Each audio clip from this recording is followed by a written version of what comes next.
Our top story tonight. Food prices are skyrocketing. They've shot up more than 12% in the last year. That's the biggest annual jump in more than 30 years. Stats NZ has identified grocery items as the biggest contributor with an increase of 14%. And fruit and vegetable prices are up a whopping 22%. The team at Kiwi Community Assistance helps get food to struggling New Zealanders. Now it's struggling to keep the shelves stocked. We're currently tracking around 25% less food coming in each day, and that's due to the fact that many companies are also struggling financially. The charity redistributes rescued or donated food to frontline agencies. Those food banks are seeing more and more people coming, which means that their orders are getting bigger and bigger again with us because they've got more people asking for assistance. Even those not accessing help are finding it tough. It's really up that it's this hard. I'm on your pensioner, so you don't get much money every fortnight, and plus I've got to live and survive. And yeah, the cost of living is just actually kind of getting nuts now. Stats NZ figures show food prices have had their biggest annual jump since 1989, up 12.1% compared with this time last year. It's driven by a 14% increase in grocery prices, things like eggs, yoghurt, potato chips and chocolate. Fruit and veg was up 22%. Meat, poultry and fish increased 7.8%. And the cost to dine out or get takeaways rose almost 9%.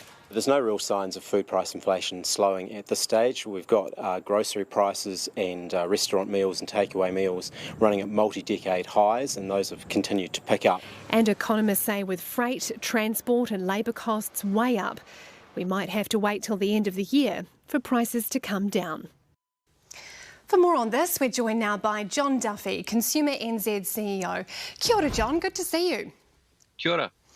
So, food prices are up 12% in a year, but if we hone in on grocery items, those are the items we pay for at the supermarket, it's 14%. Now, that is double the rate of general inflation. Why do you think it is that food prices are rising at so much of a higher rate than everything else that we buy? Yeah, and the short answer is it's quite hard to tell. There are lots and lots of factors that go into the price we pay for our food.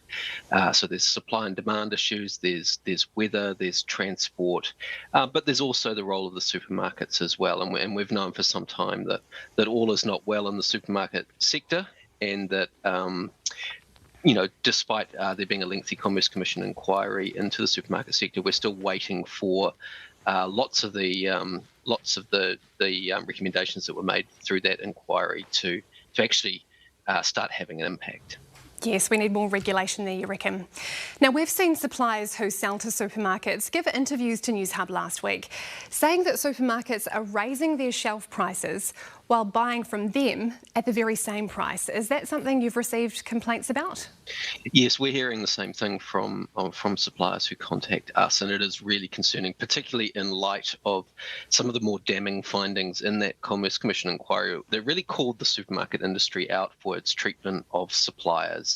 And if as will become apparent in the fullness of time when the Commerce Commission looks back at this period and is able to analyse prices from data, it will be able to require the supermarkets to supply it. If it transpires that the supermarkets have been kind of doubling down on their margins in this cost of living crisis, that's going to be a really, really bad look for those businesses. Yes. Now, on Thursday, we'll get updated general inflation numbers. If it does remain stubbornly bad at over 7%, which is what the bank economists are predicting at the moment, could we be paying these ultra-high food prices for much longer yet?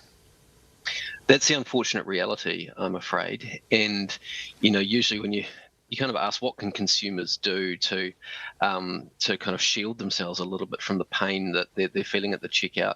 Normally, we say things like, shop around, look for goods on special, that sort of thing. But in recent times, we've also noticed the prevalence of misleading promotional advertising at the supermarkets. So, that's a double whammy for consumers. Not only are goods so much more expensive, it's also really hard for consumers to rely on the genuineness of some of the promotional advertising that they're seeing in the supermarket as well. What I'm hearing, John, is regulate, regulate, regulate. John Duffy, Consumer NZ CEO. Thank you so much. Thank you.